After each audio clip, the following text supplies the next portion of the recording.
On Africa 24 English, the African Union Journal is presented to you by Bank.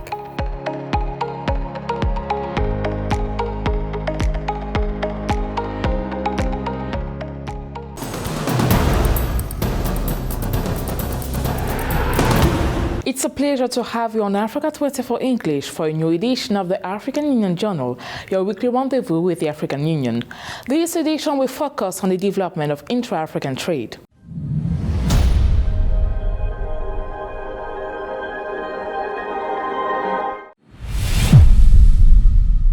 In Africa, trade has always been seen as an important driver of economic growth and development.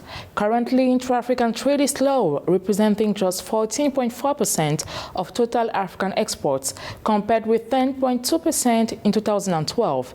Intra-African trade is therefore one of the solutions to the development of infrastructures and challenges facing Africa, in particular access to infrastructure and many social services. Nana Kamsukam tells us more. Intra-African trade stands at around 12%, well below intra-regional trade in Europe. While there are many reasons for the low level of intra-regional trade in Africa, the lack of infrastructure plays a key role. Africa suffers from an enormous infrastructure deficit. According to the African Development Bank, less than a third of the African population has access to an all-weather road, while transport costs and lead times along road corridors are 2 or 3 times higher than in other regions of the world.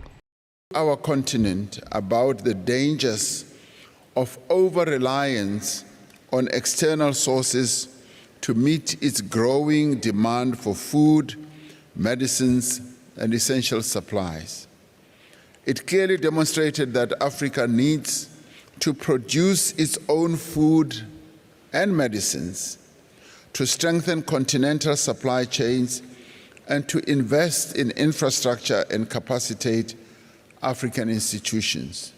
African economies can pave the way for deeper integration, provided that infrastructure networks link the continent's production centers to its distribution hubs. To this end, the AfCFTA, the common market, recently extended to the United States of America and the Caribbean. This should enable the least developed countries to experience growth. The implementation of the AfCFTA, the African Continental Free Trade Area, which is intended to be one of the major factors on the continent's development prospects, will enable an economic boom by stimulating efficiency. The very fact of the action plan means a big contribution from the private sector.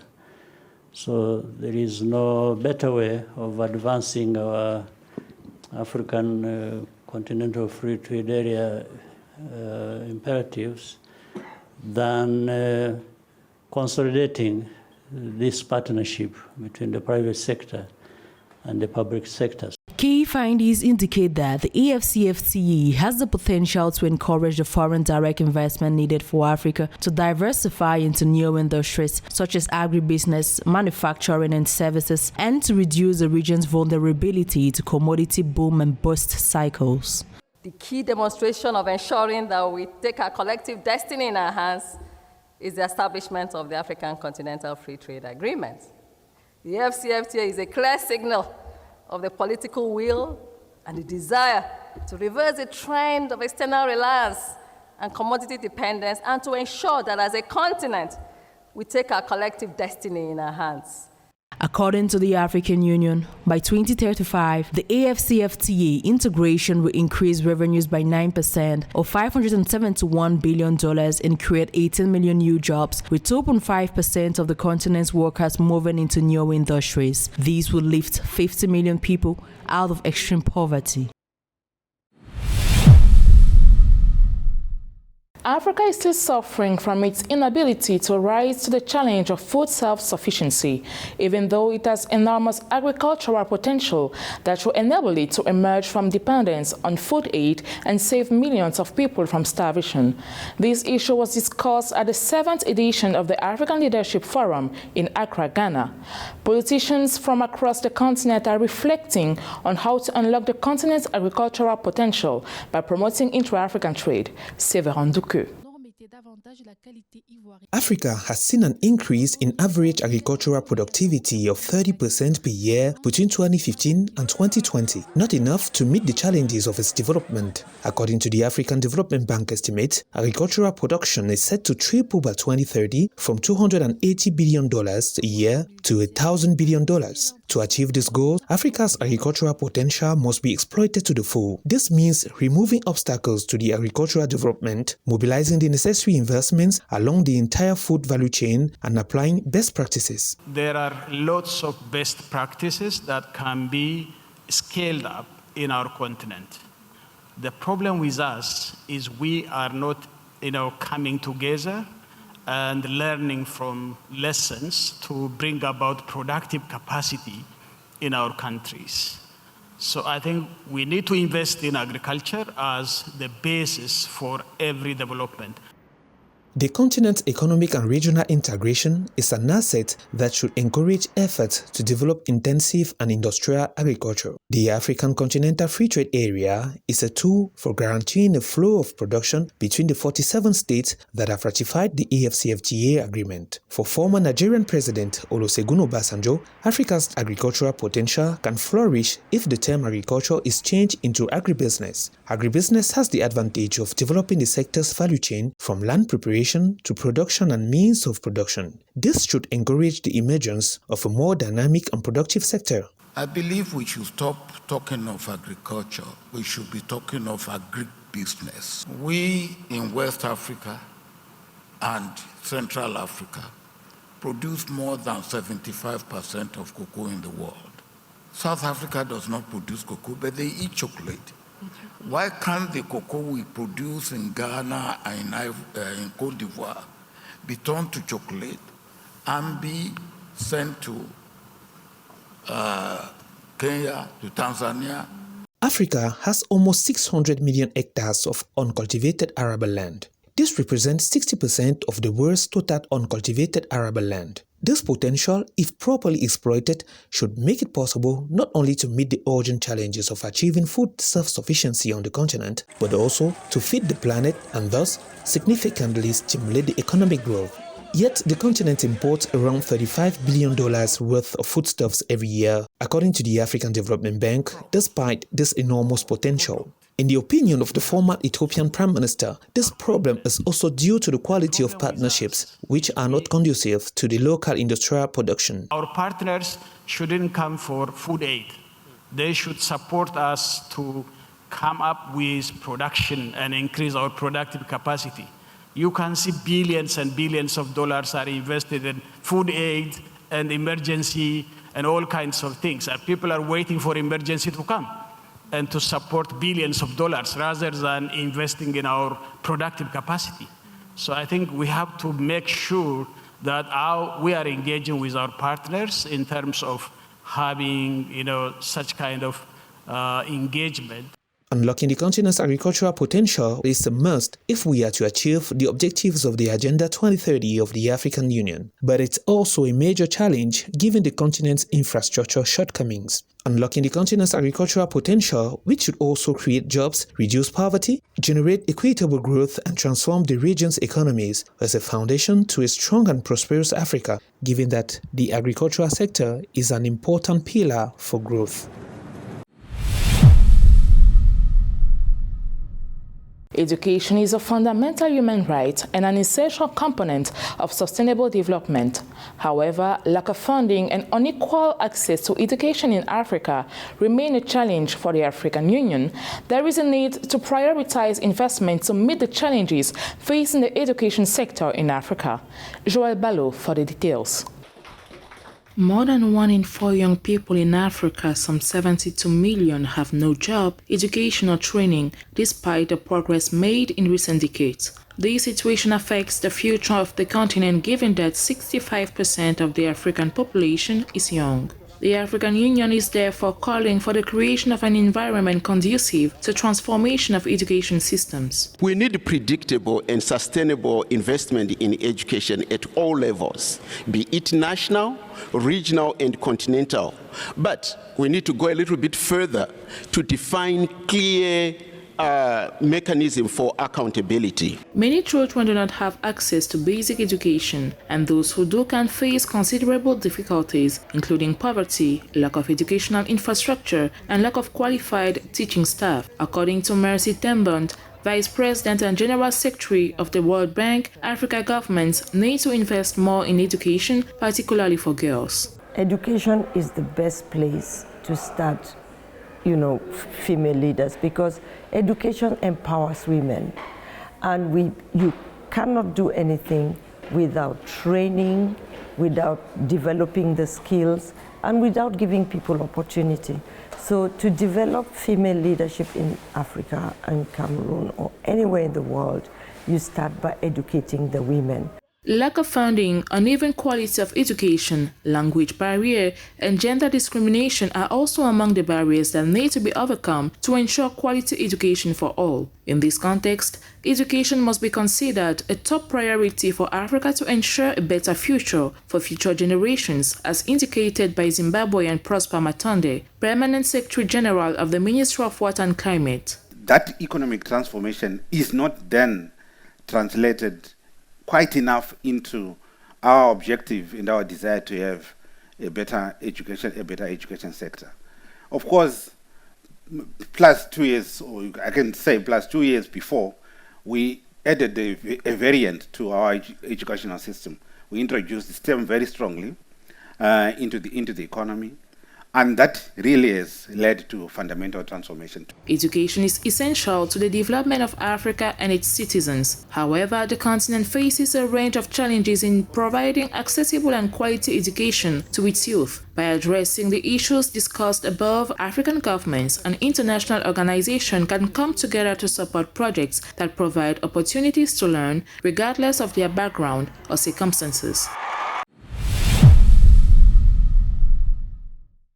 In this week's regional update by Pauline Minka, the African Union and World Bank signed a memorandum of understanding to deepen their collaboration on Africa's development.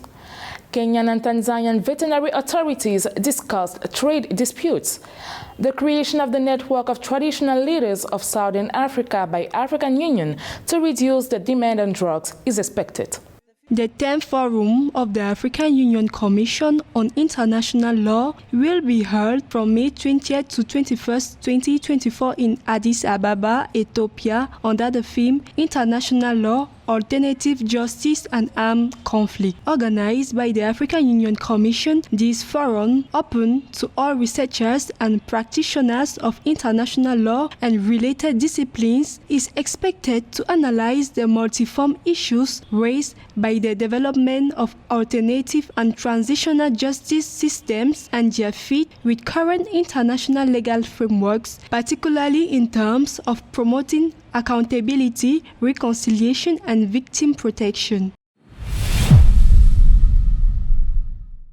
The 79th Ordinary Session of the African Commission on Human and People's Rights will be held in hybrid format from May 14 to June 3, 2024 in Banjul, the capital of the Republic of Gambia. This session, which brings together experts from states, parties, African Union bodies, national human rights institutions, international organizations, and non-governmental organizations, is expected to provide an opportunity to take stock of the human rights situation in Africa and to adopt strategies for better promotion and the protection of human rights on the continent.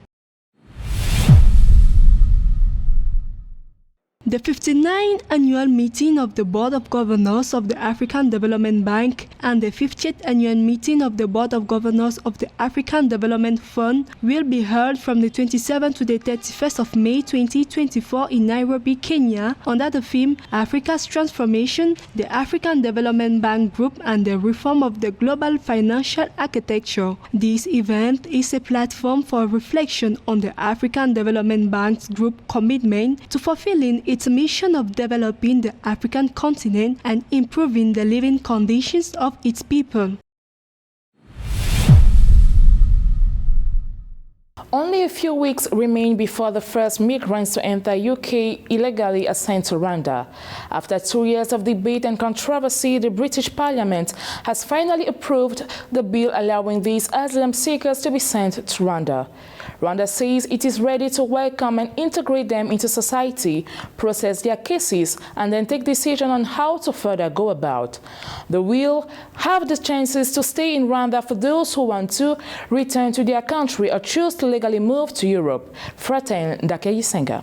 This deal has caused a stir around the world, and after a long battle between the upper and lower houses of the British Parliament, the bill allowing asylum seekers who have entered the UK legally to be sent to Rwanda was passed on the night of Tuesday, April 23rd, 2024, and this is how it all started. In 2018, if many of you may recollect, I was the chair of the African Union. And during that time, many young, maybe some of them old Africans were perishing, dying in big numbers in the Mediterranean, being taken through Libya and to many parts of Europe. So, and we were somewhere discussing with some of the leaders, and I was telling them, why don't we address this problem? And I told them, I can assure you, with all our weaknesses and whatever we have in our country, these people, if they are brought to Rwanda, they would live a better life than they are living in Libya, in these prisons. I think that's how now this new situation developed, with the UK and others contacting us. It's like they learned from this case and said, can we have people processed here? The project was announced 2 years ago by the British government, and it is presented as a flagship measure in a policy to fight illegal immigration. It will now come into force, and both authorities say they are ready for anything linked to the sending and receiving of these migrants. I can confirm that we've put an airfield on standby, booked commercial charter planes for specific slots, and we have 500 highly trained individuals ready to escort illegal migrants all the way to Rwanda, with 300 more trained in the coming weeks. This is one of the most complex operational endeavours the Home Office has carried out. But we are ready, plans are in place, and these flights will go come what may. This isn't the first time Rwanda has welcomed asylum seekers. Since September 2019, for example, the country has continued to welcome African refugees long stranded in Libya. Ne pensez pas que parce qu'il y en a qui qualifient ce traité de deal, de commerce, de traite... Don't go thinking that just because some people call this treaty a deal, a trade, or some other name, that is going to discourage our two governments, because we know it is something that is done everywhere. Man has always migrated, but at least if migration is managed and controlled by one or two governments, I think it is safer than letting human traffickers take control. De laisser gérer la migration par les trafiquants des êtres humains. After their arrival in Rwanda, asylum seekers will have the choice of settling permanently in Rwanda, pursuing their asylum-seeking process to Western countries from Rwanda, or returning to their countries of origin.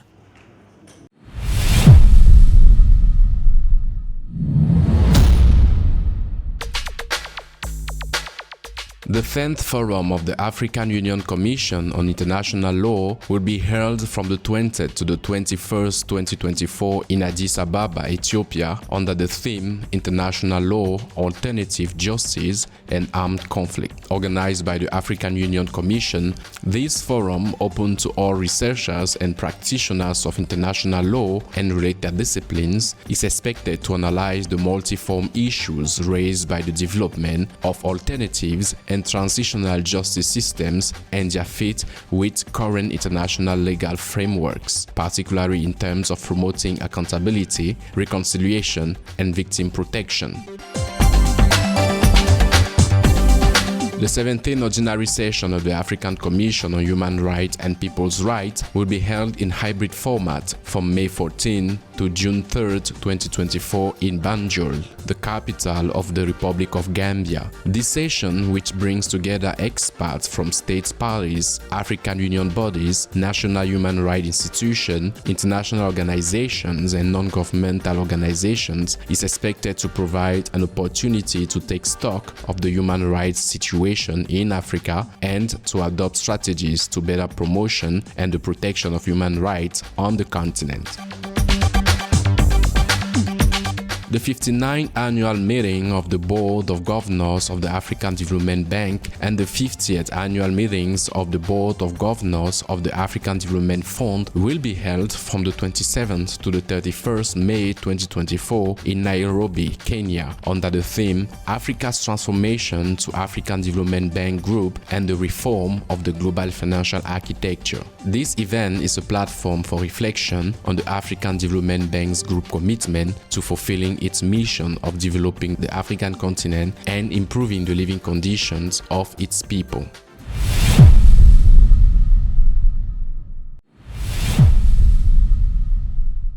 Between 2020 and 2021, the number of intra-African migrants reached an unprecedented level. In order to implement policies and programs aimed at improving the lives of migrants and strengthening their governance of migration on the African continent, an African Migration Observatory will be set up in February 2021. Sabelo Mbokazi was appointed head of this department. Since then, his actions have been perfectly in line with the African Union's vision on humanitarian affairs and social development. Marie-Roger Kwao gives us his portrait. Since February 2021, his objective as head of Labour, Employment and Migration Division at the African Union Commission is to promote safe, orderly and dignified migration in Africa, while advocating the promotion of the rights of migrant workers and regional cooperation. Senior official at the African Union, Sabelo Mbokazi, who understands migration as a development issue, works primarily on policies and actions aimed at improving the lives of migrant workers and strengthening migration governance in Africa. The fraction or the percentage of the remittances is such that it is a significant contribution to the GDP of a number of countries. That is why we believe that migration is an opportunity. Migration remains difficult to manage on the continent. Sabelo Mbokazi and his team are working to improve data collection on migration and employment in Africa, one of his main objectives. The main objective of the observatory is actually going to be a data center. It's going to provide a continent with centralized and unified source of data on migration, specifically on migration. In other words, going to work with 55 member countries of the African Union to collect data on migration, and that data is going to be used now to inform the policy propositions and policy development in Africa.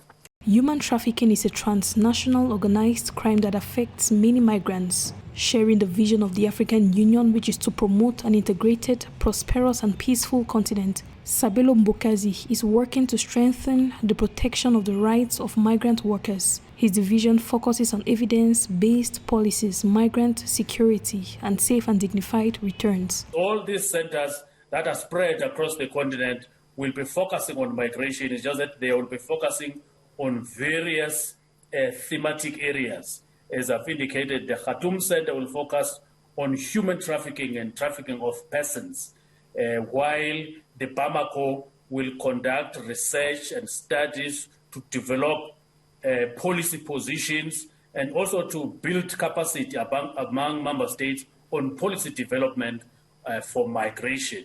The Labour, Employment and Migration Division plays a vital role in promoting responsible, well-managed and beneficial migration for Africa. Since its creation, it has worked actively to improve the situation of migrant workers and strengthen regional cooperation. The division is part of the United Nations 2030 Agenda on Sustainable Development and the African Union Agenda 2063.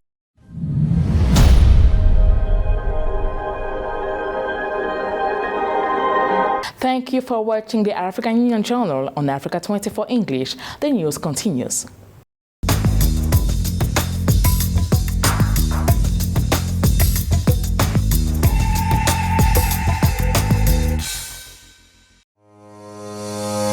On Africa 24 English, the African Union Journal is presented to you by Afreximbank.